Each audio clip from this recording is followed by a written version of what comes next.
বাজারে প্রচুর টমেটো পাওয়া যাচ্ছে, মাত্র 20 টাকা কেজি। তো বন্ধুরা, আজকে আমি টমেটো সস কীভাবে তৈরি করলাম আপনাদের সঙ্গে শেয়ার করব।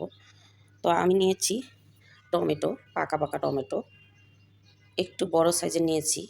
আপনারা বাজারে গেলে একটু বড় সাইজের টমেটো বেছে বেছে নেবেন।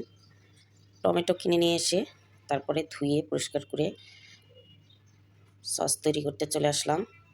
তো টমেটোগুলো কেটে নিতে হবে। একটা জিনিস খেয়াল করবেন, এই যে সাদা অংশটা, এটা কিন্তু কেটে ফেলতে হবে, এটাতেই ফাঙ্গাস ধরে। তো আমি কেটে নিচ্ছি। তো কেটে নিয়ে আমি ফিরে আসছি। তো বন্ধুরা, আমি কেটে নিয়ে ফিরে আসলাম সব টমেটো। এখন আমি এই টমেটোগুলো কড়াইতে দিয়ে দেব, সিদ্ধ করে নেব। তার জন্য কিছু মশলা অ্যাড করব। দিয়ে দিচ্ছি রসুন। আমি এখানে 2টা রসুন ছিলে নিয়েছি, আর কাঁচামরিচ নিয়েছি। একটু পাকা দেখে নেবেন, কালারটা সুন্দর আসবে। কাঁচামরিচ দিলে সুন্দর একটা টেস্ট লাগে। আর দিয়েছি আদা, দিয়ে দিলাম লবণ।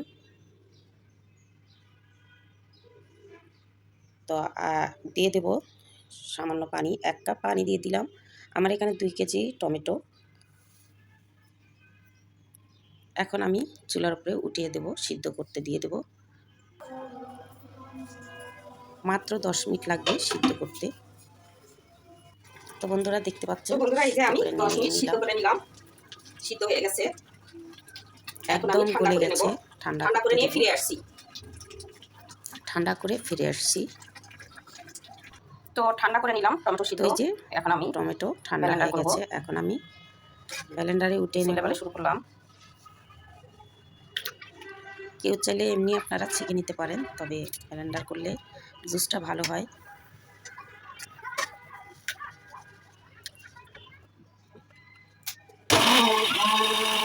ব্লেন্ডার হচ্ছে, শব্দ হচ্ছে কিন্তু। এই যে বন্ধুরা, এই যে হয়ে গেল করে নিয়ে ব্লেন্ডার ফিরে করা। আসলাম। এখন তৈরি করব পিউরিটা খুব সুন্দর হয়েছে, এখন ছেঁকে নেব। তো বন্ধুরা, এই যে এভাবে ছেঁকে নিচ্ছি আমি।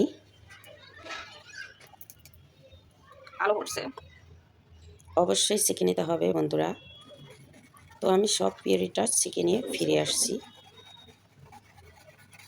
এভাবে আমি সবগুলো ছেঁকে নিয়ে ফিরে আসছি। যে আমি ছেঁকে নিয়ে আবার ফিরে আসলাম। ছেঁকে নিয়ে ফিরে আসলাম। টমেটো সস, রোদের আলো পড়ছে, আর আমি কড়াইতে চিনি দিয়ে দিচ্ছি। আমি এখানে হাফ কেজি চিনি দিয়ে দিলাম। আমি হাফ কেজি চিনি নিয়েছি। 2 কেজি টমেটো। এখানে দিয়ে দেবো সামান্য একটু পানি, আর দিয়ে দেবো হাফ কাপের মতো পানি দিয়ে দিলাম। হাফ কাপ পানি।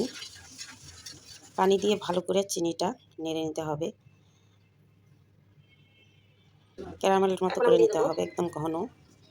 দিয়ে দিলাম 4টা তেজপাতা, দারুচিনি 4 পিস। এটা দিলে সুন্দর ফ্লেভার আসবে, অবশ্যই দিবেন। এটা দিলে সুন্দর একটা ফ্লেভার আসে। আমি আরও ভিডিও দিয়েছি টমেটো সসের, আপনারা দেখেছেন। এটা একটু অন্যরকম টমেটো সস। দিয়ে দিলাম কালো গোলমরিচের গুঁড়ো, কেউ চাইলে সাদাও দিতে পারেন। দিয়ে সুন্দর করে মিশিয়ে নিচ্ছি।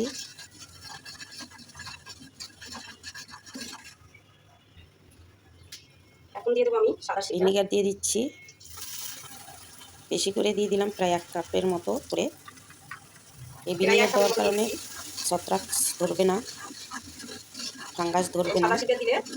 টমেটো সসটা আপনারা অনায়াসে 1 বছর খেতে পারবেন, নর্মাল ফ্রিজে রেখে।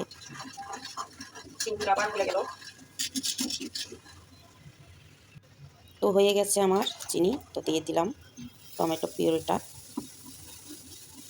দিয়ে ভালো করে ঘেটে নিচ্ছি, মানে নেড়ে নিচ্ছি।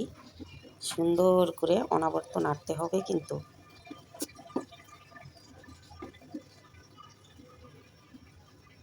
সামনে রোজায় খেতে পারবেন আপনারা পুরো মাস জুড়ে।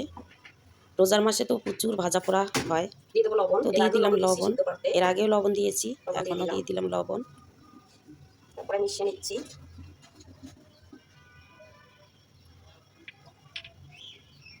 বন্ধুরা, আমি একটু বিট লবণও দিয়ে দিয়েছিলাম, এটা স্কিপ হয়ে গেছে। আর দিয়ে দিলাম লাল মরিচের গুঁড়ো,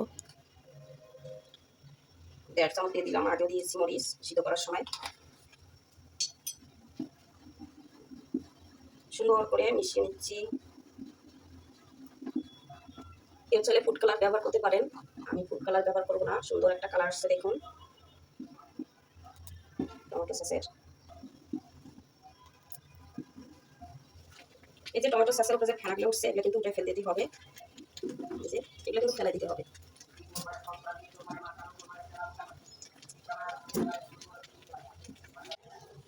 এখানে আমি 3 চামচ কর্নফ্লাওয়ার নিয়েছি, এটার সঙ্গে ভিনেগার মিশিয়ে নেব।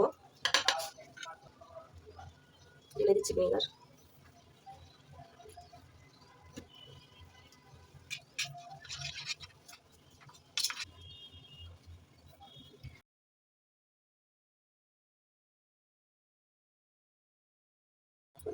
একবারে দিয়ে দিলাম, দিয়ে কিন্তু অনবরত নাড়তে হবে, অনেক জমা লেগে যাবে।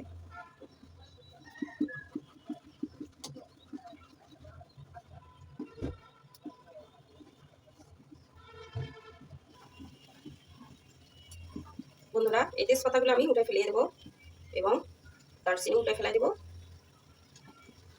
আর এটা হয়েছে কিনা কেমনে বুঝবেন, এটা পরীক্ষা করে দেখতে হবে।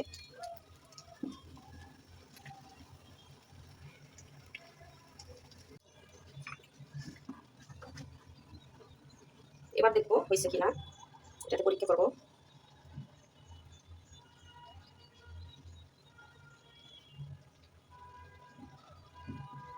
বন্ধুরা দেখুন বোঝা যাচ্ছে, যদি পানি থাকতো তাহলে পানিটা বের হয়ে যাইতো আর ইয়েটা থাকতো, আর এভাবেও করা যায়। এই যে দেখুন, তার মানে আমার টমেটো সসটা হয়ে গেছে। তো বন্ধুরা আমার এই যে টমেটো সস হয়ে গেছে, এখন আমি ঠান্ডা করে কাঁচের বয়ামে উঠে নেব।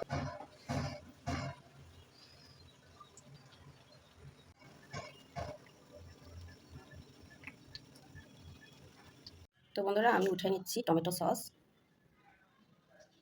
কাঁচের বয়াম নিয়েছি, এটাতে উঠে নিচ্ছি।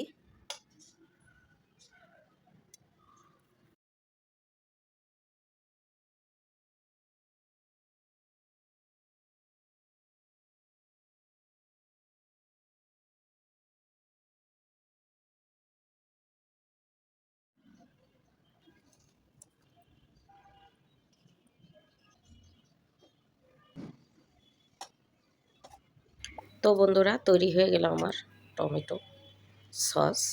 সারা বছর খেতে পারবেন, এভাবে তৈরি করে সংগ্রহ করবেন ফ্রিজে। আর বেশি টাকা দিয়ে কিনে খেতে হবে না টমেটো সস, এখনই সময় এই টমেটো সস তৈরি করার। তো প্লিজ ভিডিওটা যদি ভালো লাগে প্লিজ লাইক কমেন্ট শেয়ার করবেন।